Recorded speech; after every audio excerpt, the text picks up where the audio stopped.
Quando a gente tem uma ideia de negócio, muitas coisas passam pela nossa cabeça. E se esse negócio não der certo? E se eu não ganhar dinheiro com ele? E se eu tiver outra ideia? E se de repente eu desistir desse negócio? E se de repente ele não trouxer o resultado esperado? E se eu perder dinheiro? O que será que as pessoas vão falar quando me verem empreendendo esse negócio? Sim, são muitas as coisas que passam pela nossa cabeça quando a gente começa a empreender. Mas a real e oficial é que muitas das coisas que a gente usa na presente data também foram criadas por pessoas que passaram por essas mesmas crises e inseguranças que você está sentindo nesse exato momento. E essas pessoas não estavam preocupadas só em dar certo, elas estavam preocupadas em seguir em frente. Elas não estavam preocupadas com essas pequenezas, o que os outros vão pensar, elas estavam preocupadas em fazer a sua solução dar certo. Essas pessoas exercitaram o direito de colocar um negócio autêntico no mundo. Não ficaram apegados nos seus próprios erros, entenderam isso como aprendizado e foram lá, criaram, inovaram. Muitos deles, inclusive, mostram de maneira muito clara como que a gente torna a realidade obsoleta. E quer exemplo de pessoas que fizeram isso não há muito tempo atrás e que mudaram a maneira como a gente tem o mundo hoje? Uber, Airbnb. E essas iniciativas têm uma característica que é muito bom que o Ovelha Verde Empreendedor conheça, que é a característica Lean Startup, que é pensar de maneira startup. Como assim, Fabiola? O que são as startups? As startups são justamente essas empresas que têm uma grande velocidade para testar uma ideia no mercado. E elas criam o que se chama de mínimo produto viável. Aí botam no mercado, testam e validam essa oferta. E depois vão melhorando essa oferta com o passar do tempo. Foi assim, por exemplo, que aconteceu com aquele aplicativo, o Waze. A versão do Waze original era realmente muito simples. E depois eles foram melhorando com o passar do tempo até chegar na versão que a gente conhece hoje. E eles são os GPS mais consumidos no mundo. O mesmo que eu descrevi aconteceu com o Facebook, Instagram, TikTok e com vários tipos de aplicativos que usamos hoje. E tudo começou com uma ideia, e daí essa ideia foi colocada no mercado para ser testada e ela foi melhorando. E agora eu quero falar com você que tem um nível de perfeição lá na altura, que não colocaria no mercado nada que não atingisse o seu altíssimo nível de perfeição. E eu quero dizer aqui, olhando nos seus olhos, que perfeição não existe, e que o que você está criando aí é sabotagem. E, como seu cérebro sabe que perfeição não existe, ele sabe que não vai atingir a perfeição e acaba desistindo de mais uma ideia. E eu sei bem como isso funciona, então você vai lutar contra isso. E a partir de agora, você vai usar o seu pensamento startup. Você vai ter uma ideia única, num mínimo formato viável para colocar no mundo. Fabiola, isso significa que eu tenho que colocar um produto muito ruim no mercado? Não. Significa que você tem que colocar uma ideia minimamente viável. E que ideia minimamente viável é muito diferente de ideia fodona, perfeitona, boladona, última bolachinha do pacote. Saca a diferença? Aqui você tem muito mais velocidade. Você sai daquela ideia perfeitona, boladona e vai para um mínimo produto viável. Você vai daí prototipar, testar, colocar no mercado, submeter para o seu cliente, escutar a opinião dele, melhorar, fazer melhorias na sua oferta baseada na opinião do seu cliente, que é muito mais efetivo.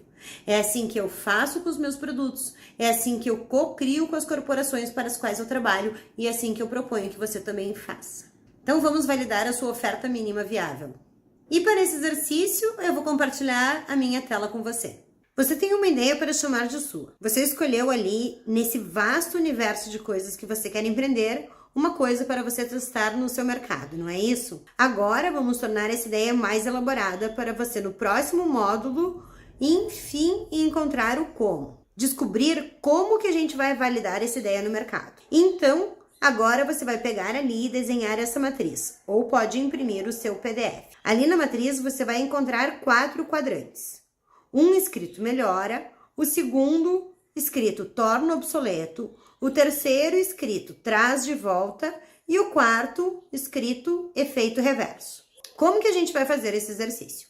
A primeira coisa é o que você vai escrever no primeiro quadrante, que é como a sua ideia melhora o mundo. Como que o mundo se torna um lugar melhor por conta da sua oferta. Entenda que por si só aqui a gente não está colocando um negócio só para ganhar dinheiro, ok?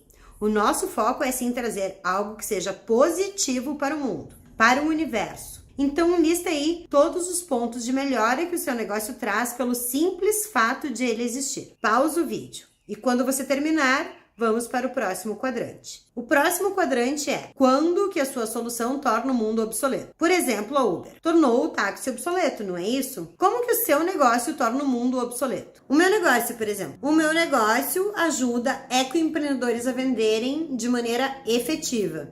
E isso faz com que o empreendedor que fique procurando o negócio eco e que fica sem cliente, que por causa disso fica sem dinheiro e às vezes acaba fechando sua iniciativa por estar vendendo da maneira errada, seja um ser obsoleto. Então diz aí, como que o seu negócio faz isso? Pode pausar o vídeo e preencher, que quando você terminar, a gente vai para o item 3. Entenda, o que torna o mundo obsoleto é justamente a coisa disruptiva do seu negócio. É o que vai fazer o seu negócio ser único no mercado. Saca por que é tão importante pensar nisso aqui? A maioria dos negócios começa sem pensar nisso aqui, e daí é quando vemos mais do mesmo. No terceiro quadrante, a gente vai negociar o que o seu negócio traz de volta. Eu trago esperança, eu trago vontade e trago confiança.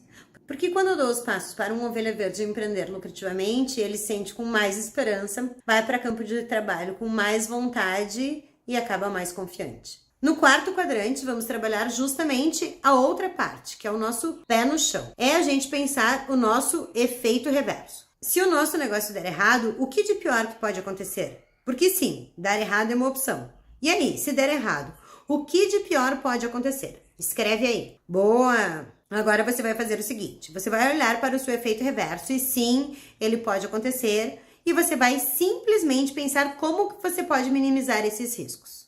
Então, por exemplo, antes da pandemia, eu tinha um negócio que me fazia viver confortavelmente na minha escola de sustentabilidade. Aí veio a pandemia e eu tive que devolver os ingressos dos cursos que haviam sido comprados. E eu tive que fechar. Foi então que eu comecei a empreender no digital e eu tive que pensar tudo de novo.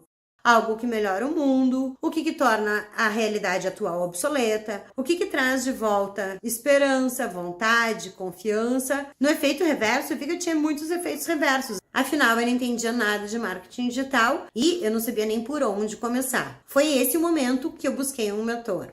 Que eu comprei cursos e busquei informações que estão me preparando para viver esse novo momento digital. Essa mentora me deu direcionamento para que eu fizesse meu primeiro lançamento apenas 4 meses depois. Este que você está assistindo já é meu 5º curso digital, que está sendo gravado e comercializado. Então, eu minimizei o risco, mas só foi possível eu tomar essa decisão, pois eu vi o efeito reverso da decisão que eu havia tomado. Então, qual é a solução para o seu efeito reverso? É ler um livro? É fazer um curso? É contratar uma mentoria? É você, de repente, fazer uma sociedade? É você fazer isso com uma maior reserva financeira? É você fazer isso com o apoio de alguém que tem o conhecimento que você não tem? Qual é a ação que vai minimizar o seu risco? Você vai colocar todas essas ideias ali no seu fichário e quando terminar, a gente vai para a próxima aula.